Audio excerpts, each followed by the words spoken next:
Hi hello എല്ലാവർക്കും സുഖമല്ലേ?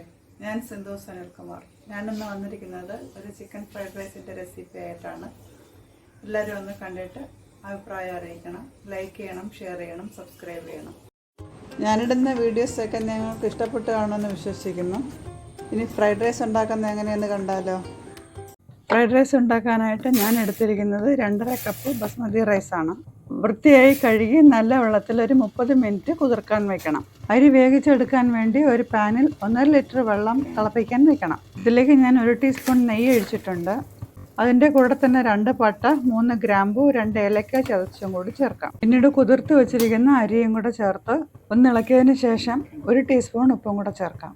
അരി ഒരു 1/4 ഭാഗം വരെ വേവിച്ചെടുത്താൽ മതി. അരി 10 മിനിറ്റ് കൊണ്ട് വെന്ത് കിട്ടും. ഒരു സ്ട്രെയിനറിലേക്ക് മാറ്റി നമുക്ക് തണുക്കാൻ വയ്ക്കാം. ഈ സമയം കൊണ്ട് റൈസിൽ ചേർക്കാനുള്ള ചിക്കനും വെജിറ്റബിൾസും തയ്യാറാക്കാം. ഇതിനായി ഞാനൊരു 300 ഗ്രാം ബോൺലെസ് ചിക്കൻ തിന്നായിട്ട് കട്ട് ചെയ്ത് വെച്ചിട്ടുണ്ട്. നൈസായിട്ട് കട്ട് ചെയ്യുകയാണെങ്കിൽ പെട്ടെന്ന് തന്നെ ഫ്രൈ ആയി കിട്ടും.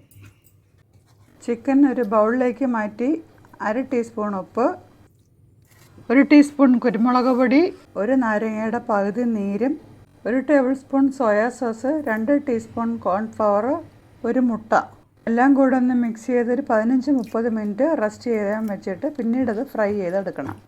3 മുട്ട ഉപ്പും കുരുമുളകും ചേർത്ത് സ്ക്രാമ്പിൾ ചെയ്ത് അതും മാറ്റി വയ്ക്കണം.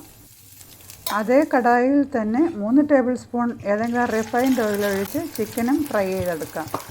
ഇനി വെജിറ്റബിൾസിന് വേണ്ടിയിട്ട് 1 cup carrot, 1 cup beans, 1 cup cabbage, 4 അല്ലി വെളുത്തുള്ളി, 1 ക്യാപ്സിക്കത്തിൻ്റെ 1/4 ഭാഗം, സ്പ്രിംഗ് ഒണിയൻ വൈറ്റും ഗ്രീനും സെപ്പറേറ്റ് അരിഞ്ഞത് ഏകദേശം 2 ടേബിൾ സ്പൂൺ വരും. ഒരു പാൻ അടുപ്പത്ത് വെച്ച് എണ്ണ ഒഴിച്ച് ചൂടാകുമ്പോൾ വെളുത്തുള്ളിയും സ്പ്രിംഗ് ഒണിയൻ വൈറ്റും കൂടെ ചേർത്ത് ഒന്ന് ഇളക്കിയെടുക്കണം. അതിനുശേഷം അരിഞ്ഞു വെച്ചിരിക്കുന്ന ക്യാരറ്റും കൂടെ ചേർക്കാം. പാകം ചെയ്യാൻ ഉപയോഗിക്കുന്ന ഓയിൽ ഏതെങ്കിലും റിഫൈൻഡ് ഓയിൽ ആയിരിക്കണം. ഇനി യഥാക്രമം ബീൻസ്, ക്യാബേജ് അതും കൂടി ഒന്ന് കൂട്ടി ഇളക്കിയതിന് ശേഷം ക്യാപ്സിക്കം കൂടി ചേർത്ത് നല്ലപോലെ വഴറ്റിയെടുക്കണം. വെജിറ്റബിൾസ് വെന്തൊടാൻ പാടില്ല. തീ ഹൈ ഫ്ലെയിമിൽ വെച്ചിട്ട് വേണം ഇതെല്ലാം പാചകം ചെയ്യാനായി. ഇനി സ്ക്രാമ്പിൾ ചെയ്ത് വെച്ചിരിക്കുന്ന മുട്ടയും ചേർക്കാം.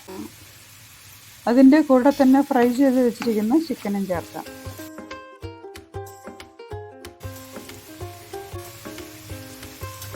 എല്ലാം കൂടി ഒന്ന് ഇളക്കിയെടുത്തതിന് ശേഷം ഇതിലേക്ക് 2 table spoon soya sauce, 2 table spoon red chilli സോസും കൂടി ചേർത്ത് നല്ലപോലെ ചിക്കിയെടുക്കണം. ഇതിലേക്ക് ഇനി 1 ടീസ്പൂൺ കുരുമുളക് പൊടിയും കൂടെ ചേർക്കാം.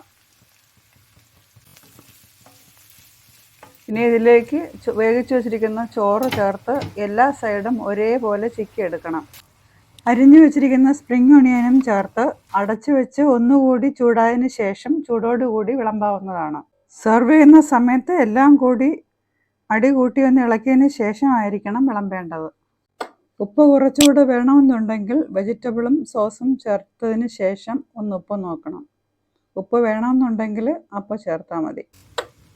ഈ വീഡിയോ ഇഷ്ടമായെങ്കിൽ ഒന്ന് ലൈക്ക് ചെയ്യണം, ഷെയർ ചെയ്യണം, സബ്സ്ക്രൈബ് ചെയ്യണം.